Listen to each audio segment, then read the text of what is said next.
안녕하세요. 가정폭력에 대해 제대로 알아보는 시간 MC 이민우입니다. 우리 주변에는 의외로 굉장히 많은 사람들이 가정폭력의 위험에 노출되어 있는데요. 여러분들은 가정폭력에 대해 어떻게 생각하시나요? 흔히들 가정폭력이라고 하면 때리고, 부수고 이런 물리적인 가정폭력만을 생각하기 쉽습니다. 하지만 이 시간에는 우리가 미처 몰랐던 가정폭력들에 대해 이야기를 해보고 그 심각성에 대해 재조명하는 시간을 가져보려고 합니다. 먼저 시민들은 가정폭력에 대해 어떻게 생각하고 있는지 거리에 나가봤습니다. 지금부터 함께 보겠습니다. 안녕하세요. 아나운서 민지선입니다. 이 길에 수많은 사람들, 과연 가정폭력에 대해서 어떻게 생각하고 있을까요?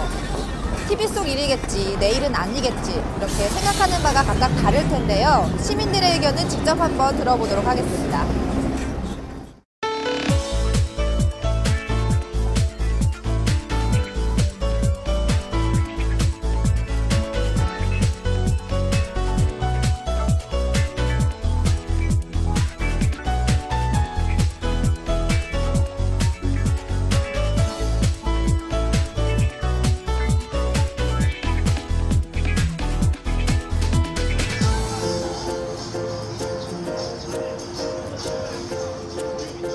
한다든지 배우자 집안에 뭐 욕을 한다든지 아니면 친구를 만나지 못하게 한다 이런 거는 가정폭력은 저는 아닌 것 같은 생각이 들거든요. 의도적으로 약속을 지키지 않는 거랑 약속을 지키지 않는 거는 폭력이라기보다는 그냥 부부간의 신뢰가 떨어지는 것 같고, 수입을 알리지 않는 거는 이거는 요즘 시장이 아주 개인적이다 보니까 굳이 알릴 필요까지는 없는 것 같다 생각이 들어서. 가정에서 실제로 누군가 맞거나 아니면 뭐를 부시거나 이런 식으로 돼서 뭔가 피해를 입어야지 가정폭력이라고 생각을 하거든요. 다른 것들은 제가 봤을 때 가정폭력이 좀 아닌 거라고 생각을 했어요.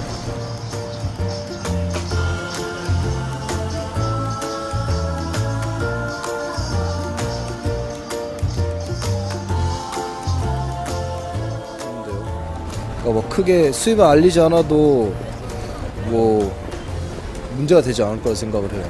뭐 그 사람의 이제 기분을 크게 상하게 하진 않을 것 같아서 그거는 포함 안 하는 걸로.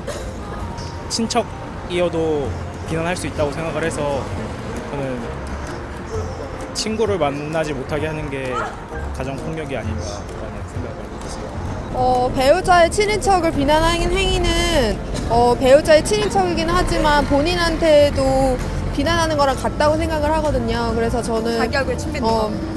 여기서 배우자의 친인척을 비난하는 행위도 가정폭력이라고 생각을 합니다.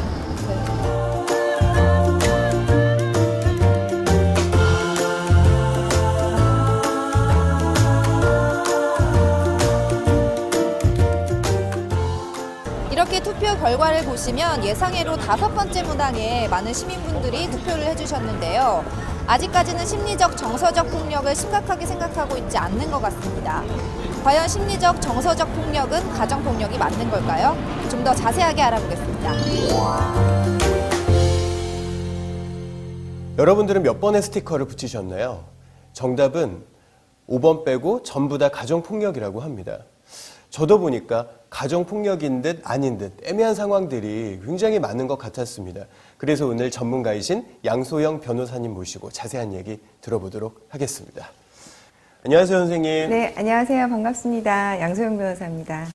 변호사님, 우리가 가정폭력에 대해 너무 쉽게 생각하지 않았나 이런 생각을 해봅니다. 네, 가정폭력을 좀 단순하게 생각을 하시는 경향이 있는 것 같아요. 네. 예를 들어서 상처나 폭행만, 물리적인 폭력, 이런 것만 가정폭력이라고 생각을 하시는데, 네. 사실은 심리적이거나 정서적인 폭력이 훨씬 심각합니다. 심리적, 정서적 가정폭력이라고요? 이거 조금 생소한데요? 아무래도 좀 생소하실 거예요. 부부나 가족 간에 지나친 통제나 아니면은 지나친 방임, 이런 것들이 이제 심리적, 정서적 폭력이라고 할 수 있습니다. 네. 아마 이제 시민분들이 스티커를 붙이시면서 좀 망설이셨던 게 이런 부분이 이제 많이 포함되어 있다 보니까 네. 예, 망설이셨던 것 같아요. 맞아요. 보통 저런 경우로 부부싸움을 많이 하곤 하는데 저도 정말 그게 가정폭력일까 의문스러웠거든요. 심지어 보기 중에 가정폭력은 없다고 답한 분들이 가장 많았잖아요. 네, 그래서 오늘 제가 꼼꼼히 설명드리려고 나왔습니다. 기대가 되는데요. 그럼 우리가 놓치기 쉬운 가정폭력들에 대한 영상을 준비해봤습니다. 함께 보시죠.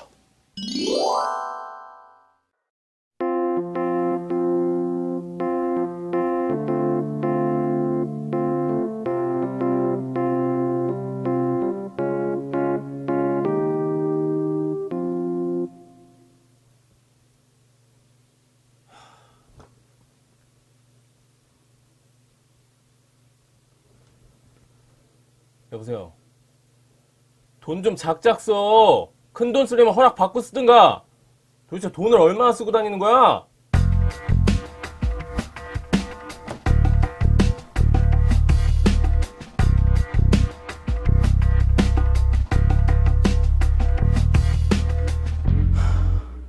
집안 꼴이 이게 뭐냐? 청소는 좀 해놓고 쇼핑을 하든가.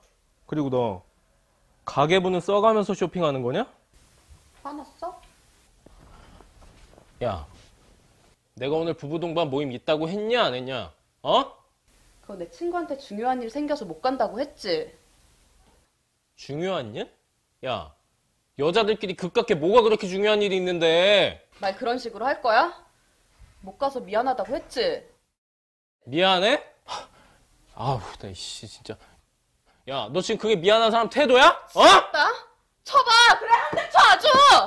야, 하루 이틀도 아니고 내가 말만 하면 그렇게 집어던지는 버릇 고쳐! 이제 그만하자. 싸우는 것도 지겹다.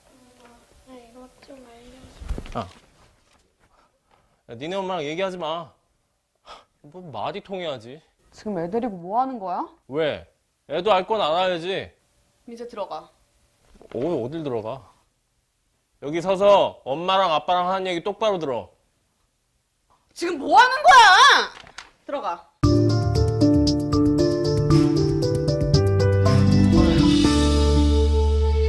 야, 이 게으른 여편네야. 아, 일어나봐. 밥 줘. 밥은 차려야 될 거 아니야. 애도 있는데. 엄마. 아, 빨리 안 일어나? 야, 이거 봐라. 어? 니네 엄마 이거 게을러갖고 여태 밥도 안 차리고. 엄마 지금 뭐 하는 거냐, 이게? 어? 니네 엄마 왜 이래? 나 아프다고! 아파? 뭐 한 게 있다고 아파? 밥은 좀 당신이 차려 먹으면 안 돼? 안 돼. 네가 차려야지. 그걸 내가 왜 차려? 야, 네가 해야 할 일이 그거 아니야? 나도 하루 종일 살림하느라 힘들어. 힘들어? 그게 힘들어? 아, 대단한 사람 납시였다. 어? 뭐 하는 게 있다고? 아, 네, 안녕하세요. 어쩐 일이세요? 그게 좀 이런 말씀 드리기가 난감한데 좀 민재가 다른 아이랑 싸웠어요. 민재가요? 너 도대체 뭐가 될라 그래? 왜 학교에서 싸우고 다녀? 공부 열심히 안 하면 아빠처럼 된다고 엄마가 몇 번 말해? 너 엄마 말 듣고 있어?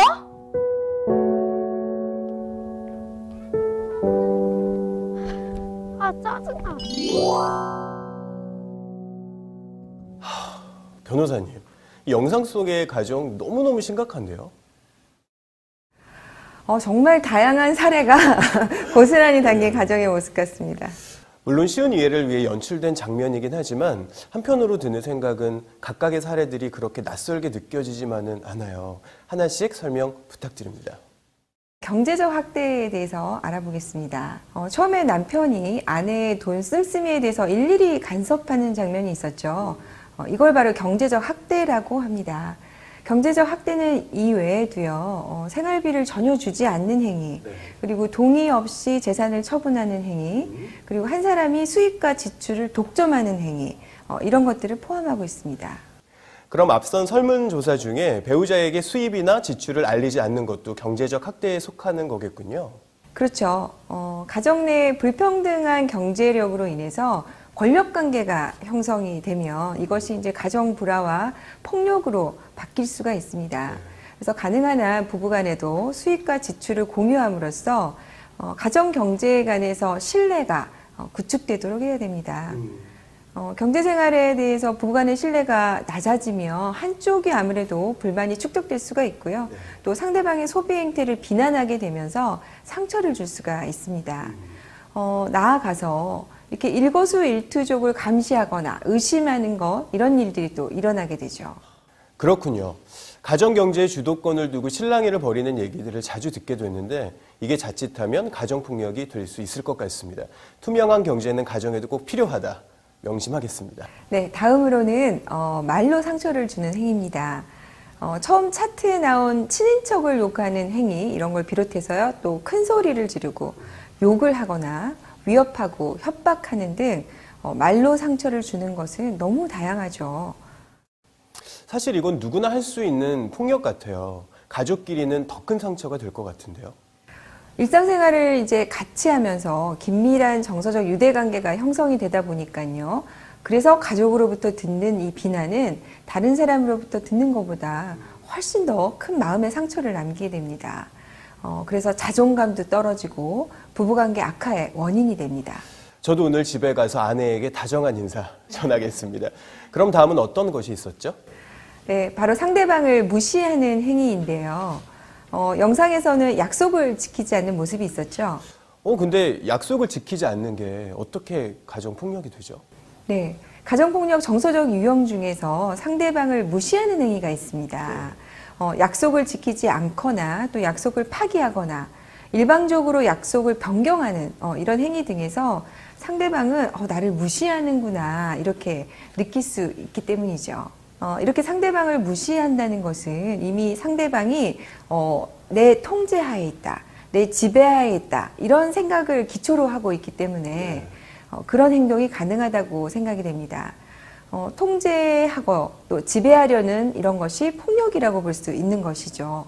상대방을 무시하고 또 다른 행동으로는 배우자를 일꾼처럼 막 부린다거나 또 의논하지 않고 집안일을 혼자 독자적으로 결정하는 이런 유형들이 있습니다.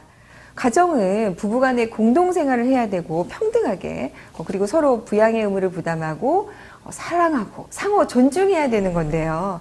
이런 것이 바탕이 안 되면 평등하지 않은 관계에서 건강한 가족관계, 부부관계가 생길 수가 없죠. 변호사님 너무 흥분하지 마시고요. 근데 영상을 보면 가정폭력이 남자만 가해자는 아닌 것 같아요. 아내분도 물건을 던지고 화를 내던데 이런 것도 가정폭력의 유형인가요? 네, 이런 것들도 물건을 던지면서 위협하는 행위죠. 리모컨을 던지거나 휴대폰을 던지거나 또 화가 나면은 쉽게 나올 수 있는 이런 행동들인데요. 아무것도 아니라고 생각하지만 매우 위험합니다. 또 이게 이어져서 또 직접적인 신체적 폭력으로 더 확장이 될 수도 있기 때문이죠. 꽃으로도 때리지 말라는 그런 얘기가 떠오르네요. 그리고 아이가 보이는데 보고 있는 상황에서는 더욱이 그렇죠. 아이가 이런 가정폭력의 상황들을 보고 자라면 좋지 않을 게 분명하잖아요. 네, 또 이게 그래서 큰 문제입니다. 아이가 가정폭력을 보고 자라면서 더 큰 문제가 되는데요. 일반적으로 가정폭력은 은폐되는 특성, 그리고 또 반복되는 특성, 그리고 또 중복이 되고 또 이게 순환이 되는 이런 특성들이 있습니다. 이 중에서 가장 심각하게 주목해야 할 특성이 세대 간의 대물림이 된다는 건데요. 이렇게 이어지는 순환 폭력의 특성이 가장 위험하죠. 폭력 가정에서 자란 아이들은 폭력이 잘못된 행동이라는 인식을 갖지 못하는 것이 정말 문제입니다. 그래서 이걸 일상적인 일로 받아들이게 되다 보니까 자연스럽게 본인의 행동으로 나오는 거죠. 그래서 부모의 폭력 상황을 목격하고 이렇게 성장한 자녀가 나중에 자기가 부모를 폭행하기도 하고 또 자기가 가정 내에서 가정폭력의 가해자가 되기도 하고요. 또 피해자가 되는 이런 특성이 있습니다. 결코 물려주지 않아야 할 유산인 거죠. 말씀을 듣다 보니 갑자기 궁금해지는 게 있는데요. 시민들도 궁금했고요. 친구를 만나지 못하게 하는 거, 이건 어떻게 가정폭력이 됩니까? 이거는 이제 바로 상대방을 구속하는 유형의 폭력입니다.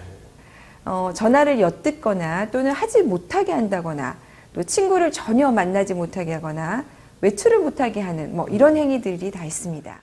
그렇다면 물리적 가정폭력은 남자가 가해자인 경우가 많잖아요. 심리적, 정서적 가정폭력도 마찬가지인가요? 아닙니다. 심리적 정서적 폭력은요, 단순히 남녀를 떠나서 여자도 남자에게 할 수가 있고 남자도 여자에게 할 수 있는, 어떻게 보면 가해자와 피해자가 가족 내에 모두 정해지지 않은, 모두 다 될 수 있는 이런 특징이 있습니다. 네. 또한 본인이 가해자인지 피해자인지 알 수 없는 경우가 또 있습니다. 피해자와 가해자를 구분하지 못한다. 이게 좀 이해가 안 가는데 설명 좀 해주세요. 저희가 실제 부부 상담에서 보면요, 대부분의 내담자들이 서로 자신들이 상대방에게 어떤 행위를 했는지에 대해서 이게 심리적, 정서적 폭력을 가하고 있는 줄 전혀 모른 채 자기만 폭력의 피해자라고 얘기를 하시는 경우가 있습니다. 물리적 폭력과는 달리 이게 폭력이라는 인식이 부족하기 때문이죠. 심리적, 정서적 폭력은 경우에 따라서는 더 큰 폭력의 피해를 발생시킬 수 있을 뿐만 아니라 전국적으로는 물리적 폭력으로까지 이루어지는 경우가 굉장히 많습니다. 제가 경험한 실제 사건에서는요, 아내로부터 지속적으로 무시와 사생활 통제를 당한, 어떻게 보면 언어적, 심리적인 폭력을 겪던 남편이죠. 이 남편이 우울증에 빠져서 결국에는 아내를 살해한 사건이 있었습니다. 장기간 심리적, 정서적 폭력에 이렇게 노출이 된 남편이 자기가 나중에는 이 숨겨졌던 분노를 한순간에 아내에게 표출을 하면서 끔찍한 일을 저지르게 된 것입니다. 오늘 선생님 덕분에 가정폭력의 새로운 유형에 대해 굉장히 많이 알게 된 것 같아요. 네, 어떻게 보면 사실 우리가 모르면서 지나갈 수도 있고요. 이렇게 숨어져 있는 일상생활의 다양한 사례들을 보시고 앞으로 좀 더 이렇게 이제는 이런 것도 폭력이구나 좀 인식하시고 고치는 계기가 됐으면 좋겠습니다. 저는 오늘 이야기 듣는 중에 제가 과거에 했던 행동들을 계속 반성하느라고 굉장히 집중하면서 들었습니다. 앞으로는 그러지 않도록 조심해야 될 것 같아요. 정말 보람이 있네요. 네. 그런데 중요한 거는요, 또 이런 거 인식하는 걸 끝나시면 안 되고요. 또 상대방에게 미안하다, 사과하는 이런 태도도 좀 필요할 것 같아요. 그래야지 부부간에 더 사랑이 넘쳐나고 배려가 넘쳐나는 부부가 될 수 있겠죠. 네, 알겠습니다. 오늘 좋은 시간 내주셔서 감사합니다. 네, 고맙습니다.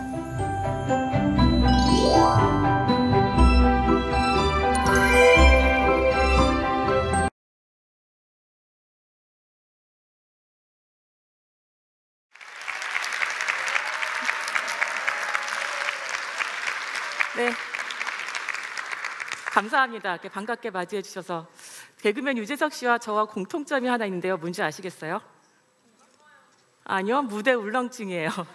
굉장히 많이 긴장이 됩니다. 다시 한번 인사드리겠습니다. 저는 청소년과 함께 꿈꾸는 탁틴 네일에서 일하고 있는 이현숙입니다. 반갑습니다. 안녕하세요.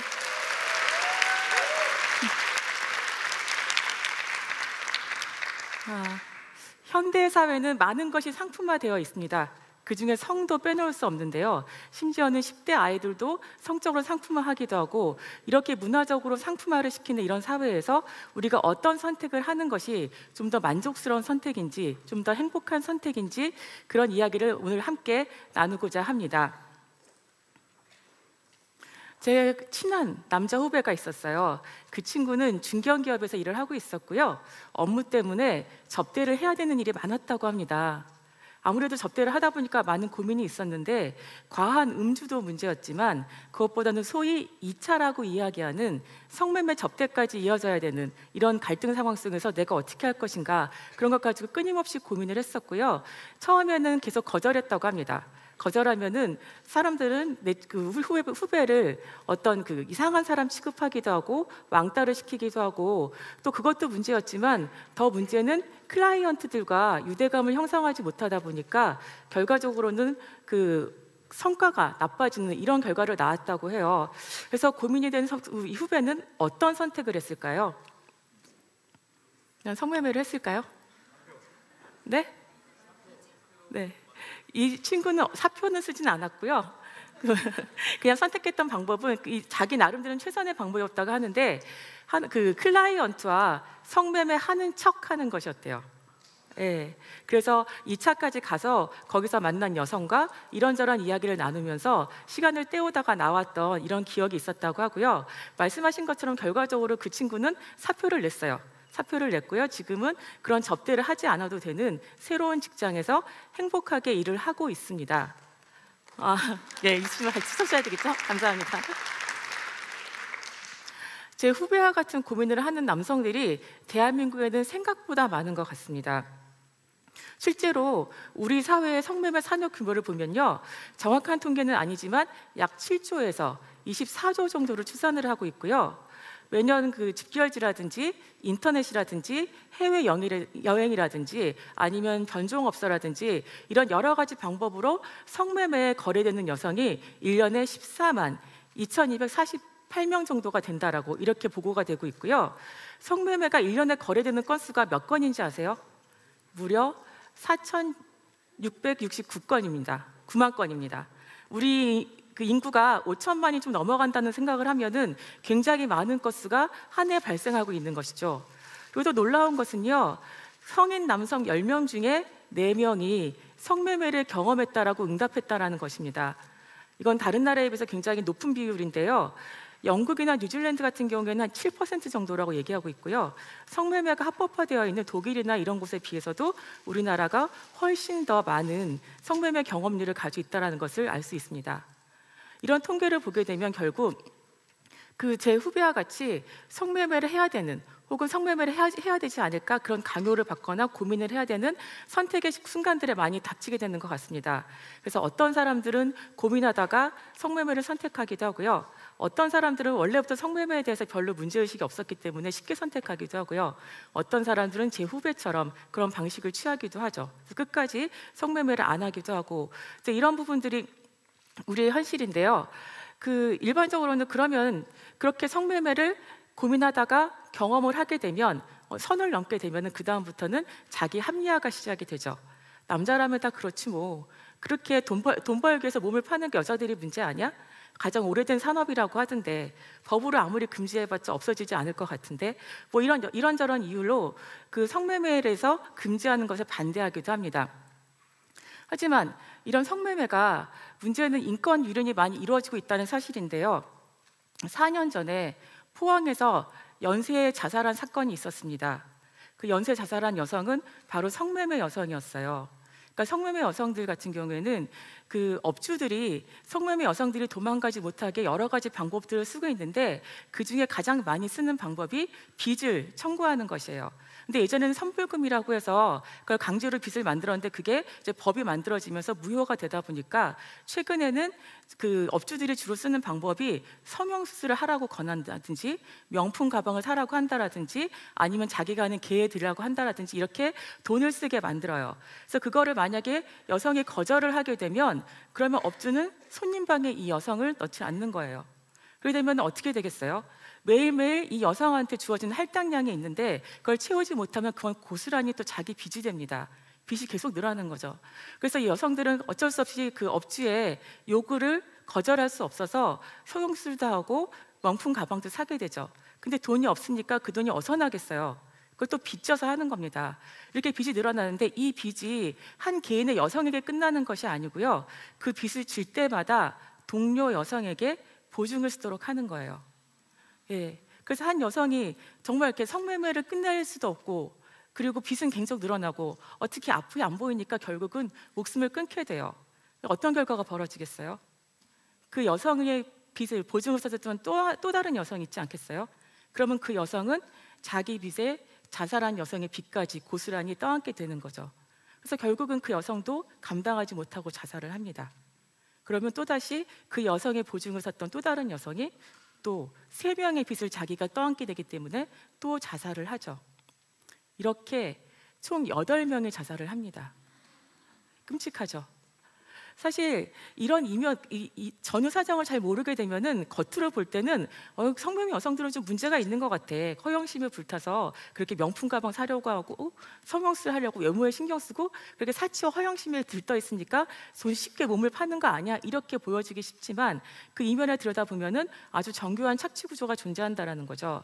그러니까 이런 것뿐만이 아니라 그런 그 화장품 회사라든지 아니면은 또 옷을 입어야 돼 옷이라든지 미용실이라든지 그 여성의 기생에서 여성을 뜯는 그런 구조들이 굉장히 많이 존재하고요. 이런 사람들 입장에서는 이 여성은 사람이 아니라 단지 자기가 돈을 벌게 해주는 돈벌이 수단에 불과하다라는 것이죠. 그래서 이것이 인권의 문제이기도 하고요. 또 어떤 사람들은 성매매 얘기할 때 그러면 자기가 제 발로 가지 않으면 되는 거 아니냐, 처음부터 가지 않았으면 이런 일이 벌어지지 않았을 거 아니야, 이렇게 이야기할 수도 있습니다.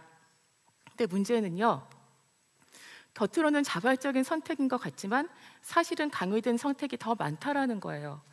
그러니까 성매매 여성들, 성인 여성들을 대상으로 설문조사를 했을 때 언제부터 성매매를 시작했는가라고 이야기를 하면은 청소년기에 시작했다라고 이야기하는 여성이 3분의 2가 넘어요. 예. 그러니까 사실상은 겉으로는 성인인 것 같지만 미성년자들이 성매매에 가장 많이 유인되고 있다라는 것이죠. 저희도 성매매로 착취된 피해 청소년들을 만난 적이 많이 있는데 굉장히 마음이 아픈 게요. 이 친구들의 이야기 하나하나가 영화예요. 그렇게 절절할 수가 없어요. 그러니까 학대 가정이라든지 아니면은 이렇게 알코올 중독이라든지 방임 가정이라든지 해체된 가정이라든지 거기서 정상적인 가정 생활을 경험해 보지도 못했고 누군가 친밀함, 긍정적인 스킨십 이런 것도 경험해 보지 못한 아이들이 대상이 되기도 하고요. 정말 안타까웠던 아이는 의붓 아버지로부터 성폭력을 당한 거예요. 그래서 가출을 할 수밖에 없었는데 결국 그 가출한 아이도 먹고 살 길이 막막하니까 성매매를 해서 근근히 버텼던 하루에 한 끼를 버티고 그러다 돈 떨어지면 다시 성매매하고 이런 상황들이 비일비재하게 발생한다라는 것이죠. 그러니까 의붓 아버지로 성적인 학대로부터 도망갔는데 결국 사회에 나가서 자기가 모르는 어떤 남자들에게 또다시 성적인 착취를 당하는 이런 것이 우리들의 현실이라는 것입니다. 사실 스마트폰이 되게 활성화가 되고 있고 인터넷이 발전하고 나면서부터 생활의 편리함이 가져왔죠. 근데 이 편리함이요, 문제는 생활의 편리함만 가져온 것이 아니라 이렇게 나쁜 의도를 가지고 범죄 대상을 물색하는 사람들에게는 범죄 피해자들도 접촉하기 좋은 그런 스마트한 환경을 만들었다는 것이 문제예요. 그렇기 때문에 미성년자들 중에는 스마트폰이라든지 인터넷을 통해서 거래되는 아이들이 많이 있고요. 그렇게 이런 친구들 같은 경우에는 우리가 보통 탈출형 가출이라고 하는데 일반적인 아이들이 그냥 집에 불만 있어서 집을 나가면 집 나가봤자 개고생이라는 걸 깨닫고 보통 일주일이면 집에 돌아갑니다. 근데 그렇지 않은 아이들이 있어요. 집에 있는 게 지옥 같은 아이들은 집을 나가는 게 살 수 있는 이런 아이들이 결국 집을 뛰쳐나오게 되고 그랬을 때 잘 곳이 없다라든지 당장 생활할 돈이 없다라고 했을 때 쉽게 유혹에 빠질 수 있는 부분들이 성적인 거래를 제한한다거나 아니면 잘 곳을 제한한다라든지 돈을 주겠다라고 하면서 그렇게 자기의 목적에 아이들을 이용하는 일들이 많이 생기는 거죠. 그렇기 때문에 굉장히 인권적인 요소가 많이 있는 것이고요. 그래서 이렇게 청소년들 같은 경우에는 성적으로 착취당하는 것이고 국제사회에서도 이 문제에 대해서는 근절을 해야 되겠다는 시각이 굉장히 많이 있어요. 그런 노력도 많이 하고 있고요. UN 같은 경우에는 선택 의정서를 만들어서 아동들이, 청소년들이 성적으로 착취당하는 것으로부터 근절하기 위해서 국가 행동 계획을 세우기도 하고 어떤 선언을 채택하기도 합니다. 또 인신매매 방지 의정서라는 것이 있는데요. 그 의정서에 따르면 미성년자의 경우에는 사기나 협박이나 폭력이나 회유나 이런 것이 없다라고 하더라도 성매매로 거래했다라고 한다면 그런 경우에는 인신매매로 처벌을 하도록 되어 있습니다. 우리나라도 비준했고요. 하지만 아직 우리 현실은 그런 부분들이 많이 부족하기도 하고 이런 문제들은 결국 수요를 차단하는 것이 중요하기 때문에 그렇게 수요자에 대한 처벌 이런 것을 강화하고 있는데요. 영국이나 미국 같은 경우에는 어떻게까지 하냐면 경찰이 함정수사라는 것을 해요. 그게 뭐냐면요. 경찰이 나는 미성년자라고 가장을 해서 성매수를 제안을 하는 거예요. 광고를 하기도 하고. 그러면 상대방은 그 사람이 미성년자일 거라고 생각을 하고 어떤 거래에 응하겠죠. 그래서 그 미성년자를 만나러 오게 되면은 그 자리에서 경찰이 그 사람을 검거합니다. 검거에서 끝나는 것이 아니고요. 가택 수사를 해가지고 집을 다 뒤져서 거기서 아동 포르노가 나오면 한 편당 5년씩 이렇게 굉장히 센 형을 처벌을 할 수 있는 그런 제도를 가지고 있는 나라들이 많이 있습니다. 그리고 이렇게 성매매에 성착취에 이용된 청소년들 같은 경우에는 피해자로 법적으로 지위를 주고요. 피해자에게 필요한 지원들을 다 할 수 있도록 그래서 그 친구들이 건강한 성인으로 성장할 수 있도록 돕도록 그렇게 하고 있는데요. 아직까지는 우리나라 같은 경우에는 미성년자에 대한 시각이 이중적으로 존재하는 것 같아요. 그러니까 사회 문화적으로는 어때요? 미성년자들 충분히 섹시할 수 있고 성적으로 매력적일 수 있다라고 이야기하지만 막상 현실에서 미성년자들이 성적인 행동을 하게 되면 어떻죠? 네 책임이야. 그러길래 그런 걸 왜 했어? 그러면서 몰아가는 이렇게 좀 뭔가 거꾸로 되어 있는 이런 것이 우리 문화이다 보니까 이렇게 함정 수사를 하는 것 이런 것에 대해서도 심지어는 뭐 이렇게 정말 그 마음이 아픈데요. 배고픈 사람 앞에 김밥 놔두느냐 그렇게 하면서 그 반대를 하기도 하고 그 수사를 그 기법을 도입하는 거에 대해서 반발이 거세서 도입을 못 하고 있는 것이 우리의 현실입니다.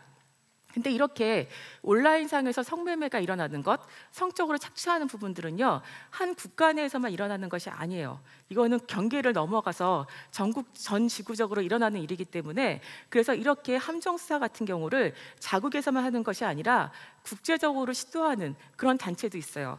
네덜란드에 있는 인간의 돼지라는 단체인데요. 이 단체가 2년 전에 스위티라고 10살짜리 필리핀 여자아이로 가상의 이미지를 만들었어요. 가상의 이미지를 만들어서 그 아이가 화상으로 채팅을 하는 거예요.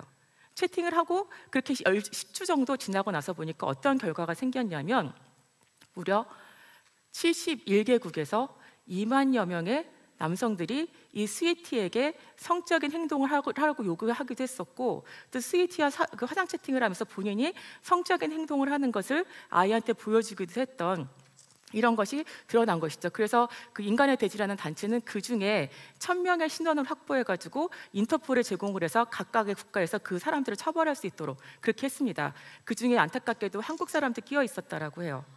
예.